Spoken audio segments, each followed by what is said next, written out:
Hello again, everybody. Gary Laubach, Mike Joseph for Behind the Mic as we look forward to our first home game at Fisher Stadium this season, and we will take on the Hawks of Monmouth University, a team that knocked us off last year by a 31-12 score. It's a ball club that can obviously put a lot of points on the board. They've done it the last couple of years. They stuck 56 last week against Hampton. Mike, as we look at this football team, Monmouth, they did beat us last year. They had a lot of yards in the ball game, 418 total yards of offense last year.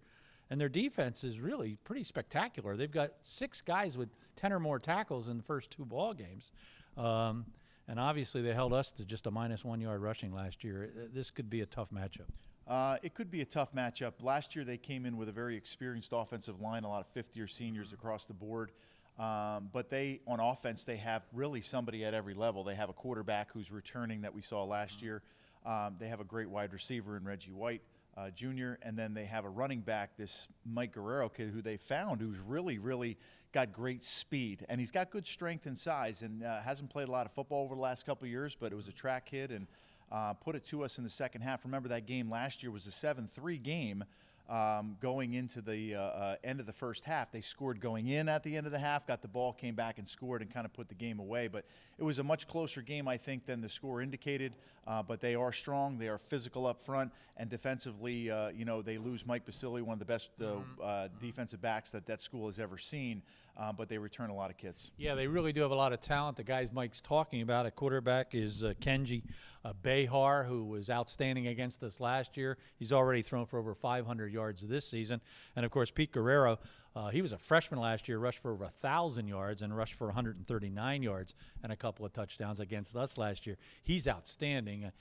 He kind of reminds me a little bit of Ross Sherman with the speed he has, his ability to hit a hole and get outside. Yeah, and hit a hole and hit a home run is really what he can do. I mean, you give him a little bit of a seam, and he really can take it to the house. So Lafayette's going to have to play great run defense, and I think that's where it starts, and it starts that way every week. I think the Lafayette defense didn't play that poorly last week against Delaware. They got worn down a little bit. They were on the field for a long time. Lafayette's inability to get first downs and stay on the field offensively obviously transferred over to their defense. But they're going to have to stop the run, number one.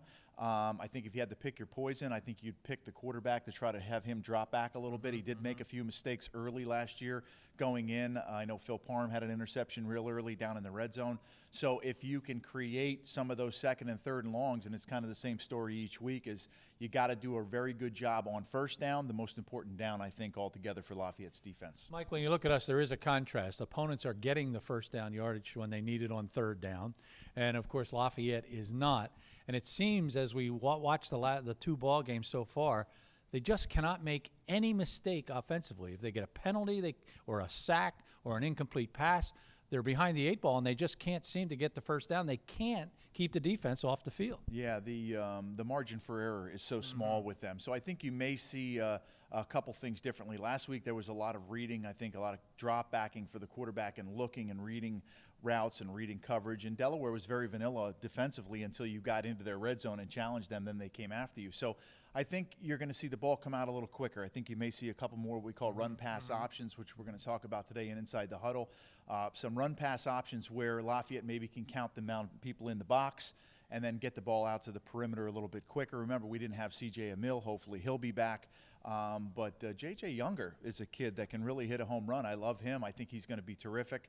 If you give him a little seam, he can take it. You talk about J.J. Younger. We're looking for some positives, of course. Nick Pearson so far has been Nick Pearson-like.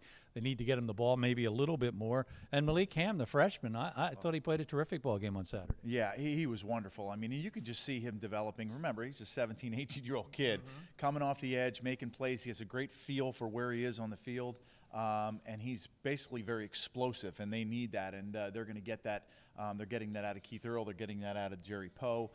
They need to make a few more plays, and like you said, the margin for error is so small, not just offensively, but defensively. You can't make mistakes. You can't allow the big play. You can't allow third down conversions and things like that. So right now they're kind of living on the edge, as to whether they're going to be in ball games or these ball games are going to get out of hand. But I think you'll see them play a little better. It's the first home game finally.